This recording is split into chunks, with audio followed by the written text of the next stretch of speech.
Juste avant de commencer la vidéo, n'hésitez pas à vous abonner, à liker et bien sûr à déclencher la petite cloche de notification. Vous pouvez me retrouver sur la plateforme Odyssée avec toutes mes vidéos et bien sûr gratuitement tout en cumulant du Libri sur la plateforme Odyssée. Allez, c'est parti. Hello la team, bienvenue sur ma chaîne C99 Crypto. Aujourd'hui, on va vous parler du LUNC et bien sûr, on va regarder le marché crypto avant.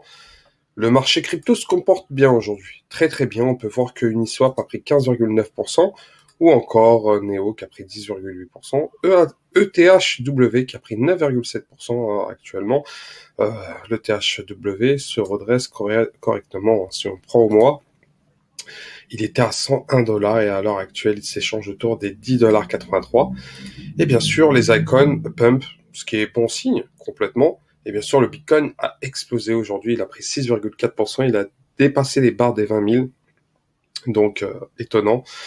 Faudra voir comment il va évoluer dans les jours à venir. Mais en tout cas, c'est une bonne journée pour la crypto-monnaie, pour les crypto-monnaies en général. Et ce qui est intéressant, c'est que on peut voir que tous les icons, ils ont suivi le Bitcoin indirectement, que ce soit Cardano, Solana, Dogecoin, Polkadot ou encore le BNB. Et bien sûr, Solana a pris 6,4%. Il y a eu des belles perfs. Uniswap a vraiment pris une belle perf aujourd'hui. Il a pris 15,9%. Et bien sûr, le Ethereum classique à la 21e, il a pris 5,4%. Donc le marché est très haussé aujourd'hui, à part bien sûr le LUNC. Le LUNC a perdu 10,8%. Donc bon, le graphique, j'aime pas regarder ce graphique, je préfère le voir en jour. Et bien sûr, hier, on avait atteint les 31, les 0,00317 exactement. Et sa market cap actuelle est de 1,74 milliard. Donc le LUNC, qu'est-ce qui se passe? Il y a une annonce de CZ, de Binance, qui parle de la mise à jour des frais de dépôt et de retrait pour le réseau LUNC et USTC sur Terra Luna le 27 septembre 2022. Donc pour éclaircir toute la communauté LUNC. Et bien sûr, amis binanciens, suite aux commentaires de notre communauté, en gros la communauté LUNC, Binance va changer la façon dont nous créditons les dépôts LUNC et USTC. Et bien sûr, nous facturons les retraits pour le réseau Terra Classic. Donc, pour les dépôts LUNC USTC sur Binance sont soumis aux frais de retrait facturés par d'autres bourses ou plateformes, le cas échéance. C'est clair. De plus, Binance appliquera des frais de consolidation d'1,2% pour tous les dépôts reçus par Binance avant d'être crédités sur les comptes des utilisateurs en raison de la réduction des taxes d'1,2% mises en œuvre sur les transactions LUNC USTC sur le réseau Terra Classic. Et bien sûr, le retrait, les utilisateurs recevront un montant de retrait moins les frais de retrait facturés par Binance et la consommation fiscale d'1,2%. Alors là, on peut pas dire que ça taxe pas. Ça réellement taxe, surtout pour le retrait, parce que ça va retirer, ce qui est tout à fait normal. Donc Binance va être... ça va être super intéressant quand il y aura énormément de retrait. Mais en tout cas, c'est une annonce qui a été... bon, on s'y attendait, en gros, on s'y attendait totalement. On attendait par rapport au bouton et tout, mais en tout cas, c'est le bouton d'activation. Mais en tout cas, là, c'est clair, hein, les dépôts LUNC USTC sur Binance sont soumis aux frais de retrait facturés par d'autres bourses ou plateformes, le cas échéant. C'est clair et net par rapport au message. De plus, Binance appliquera des frais de consolidation d'1,2% pour les dépôts reçus sur Binance avant d'être crédités sur les comptes des utilisateurs en raison de la réduction des taxes de 1,2% mise en œuvre sur les transactions LUNC USTC sur le réseau Terra Classic. Pour ma part, je trouve l'initiative bien. Peut-être certains voudront plus, mais en tout cas, comme je vous ai dit, hein, le burn sur le burn off-chain a été activé. Bien sûr, hier, il y a eu quelques détails concernant les frais, concernant le trading. Mais ce qui nous importe le plus, ça sera les dépôts et les retraits, je pense, parce que le dépôt et le retrait, ça va être super intéressant de voir le pourcentage de l'UNC qui sera burn réellement. Et bien sûr, cumuler, bien sûr, des frais de trading qui seront très intéressantes. Et bien sûr, comme je vous ai dit, Ça sera le rapport hebdomadaire tous les mardis, tous les lundis, on saura, et le mardi, on verra l'adresse exacte par rapport au nombre de l'INSEE burn. Donc, pour le moment, comme je vous ai dit, on peut pas estimer le nombre de l'INSEE burn, mais en tout cas, ce qui nous importe, c'est d'avoir une moyenne de l'INSEE burn. Après, l'idéal, c'est de burn au moins 2 milliards par jour, minimum. Minimum, ça serait mon souhait, minimum 2 milliards par jour. Bien sûr, ça va être moins de quand on sera par exemple à 0,001. Si on supprime un 0 en plus, il y aura moins de tokens l'INSEE qui sera supprimé, ce qui est tout à fait normal. Mais en tout cas, pour le début, si c'est possible de brûler un maximum de l'INSEE pour déjà réduire la supply, ce qui serait bien. Mais en tout cas, c'est une initiative de Binance, de CZ. Je le remercie. Malgré que ce qui s'est passé, c'est un peu bizarre. Mais en tout cas, pour ma part, CZ, point de vue, par rapport à son ego, il peut pas louper l'affaire l'INSEE. Pourquoi? Parce que il s'est installé en Europe, il s'est installé en France, il veut en faire la France l'un des pays de crypto-monnaie indirectement d'Europe. Et ce qui va être intéressant, c'est que Binance s'est installé en France et il est en train de réellement prendre énormément de place en France. Actuellement, on n'en parle pas trop, mais vous allez voir dans quelques mois, dans quelques années, ça sera différent. Mais en tout cas, ça pourrait devenir peut-être la Banque d'Europe dans les décennies à venir, en tout cas, dans la crypto-monnaie. Je m'enflamme un peu, mais en tout cas, il est bien parti. Et ce qui est intéressant, bon, comme je vous ai dit, il est régulé à l'Absan, il a fait toutes les démarches pour être régulé en France. Il y a son image, point de vue mondial. C'est un peu le Elon Musk de la centralisation des crypto-monnaies, je dirais. En tout cas, il est en train de réellement faire quelque chose pour sa communauté et pour la plateforme Binance. Donc, point de vue par rapport à son image, il pourrait pas se louper. Il doit pas se louper, surtout pour l'INSEE. Et en plus, d'un côté, pour avoir une très très bonne image, pour vendre un peu du rêve, s'il réussit directement à repay,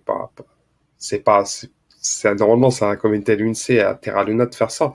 Mais s'il arrive à aider l'INSEE à indirectement à déjà remettre l'USTC à repeg indirectement, à pousser grâce au burn de repeg indirectement l'USTC, l'image de CZ, ça va devenir une superstar, comme Elon Musk avec le Dodge ou encore Shiba.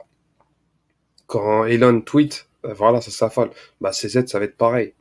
Ça va être pareil. C'est à peu près la même, à peu près la même musique en tout cas. Mais ce qui est intéressant, il est en train de modeler son image un peu comme à la Elon Musk, et c'est en train de marcher.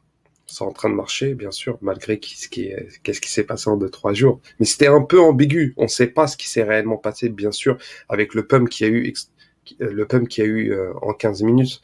Cette bougie sortie de nulle part, bien sûr que c'est assez bizarre. Mais en tout cas, le burn du l'INSEE en train de se faire. Et c'est le principal pour la communauté l'INSEE. Après, il faudra voir comment ça va évoluer. Bien sûr, il y a les autres plateformes qui détiennent énormément de l'INSEE aussi. Donc, il y a énormément de travail. Et bien sûr, on peut voir que, inclus de la taxe, on a 6 milliards 290 millions de jetons. Juste avant la taxe, on était à 4 millions quand même, 4 millions 2. Juste la communauté. Ça, c'était juste la communauté, 4 millions 2. Sans la taxe burn.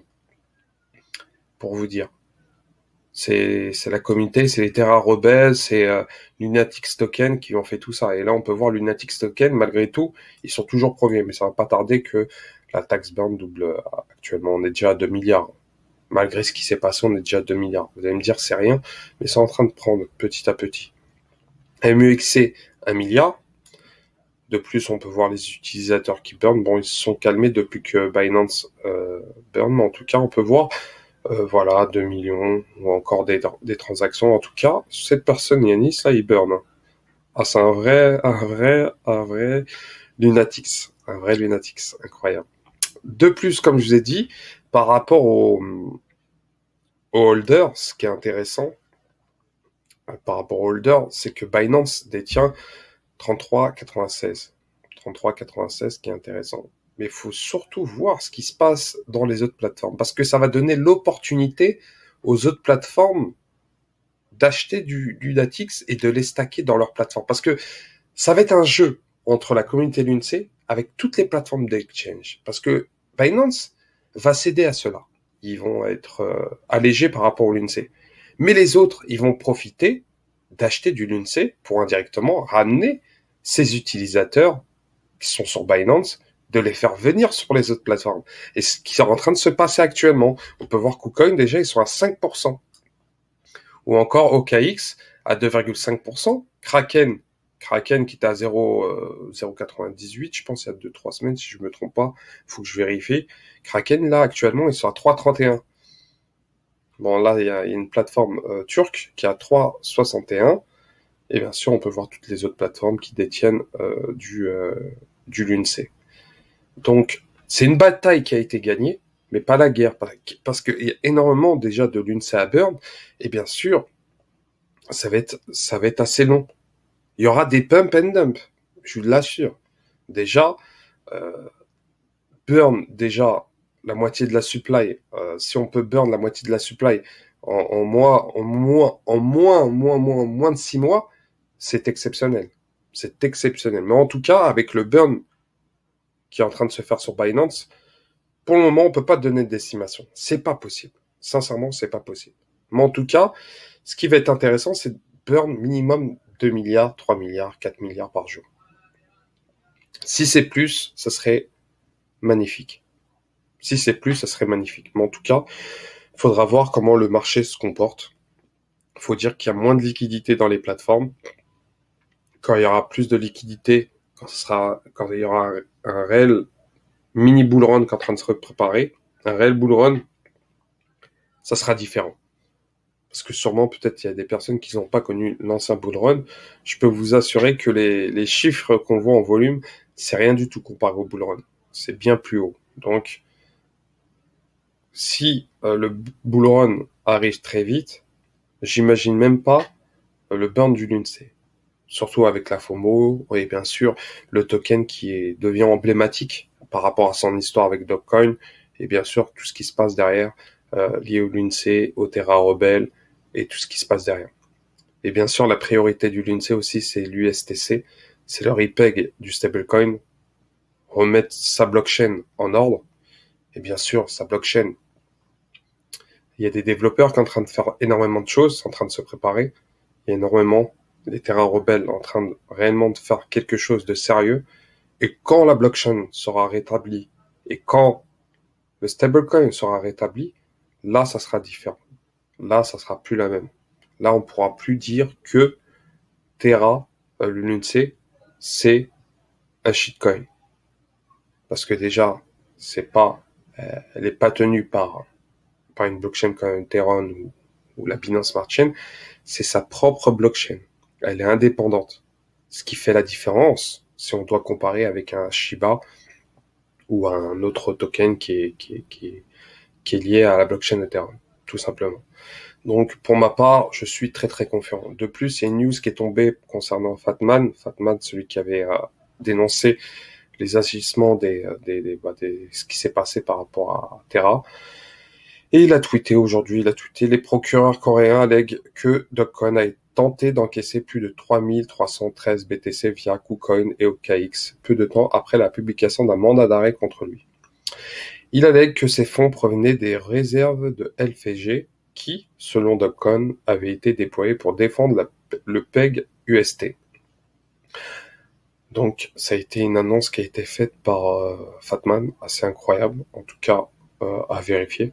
Mais en tout cas, si c'est vrai, il est mal parti, Dogecoin. Il est réellement mal parti parce que 3313 BTC, c'est énorme. Ça fait des milliards. J'imagine même pas le montant que ça fait, mais en tout cas, ça fait énormément d'argent. Donc voilà, concernant les news d'aujourd'hui, n'hésitez pas à commenter, liker, bien sûr, à déclencher la petite cloche de notification.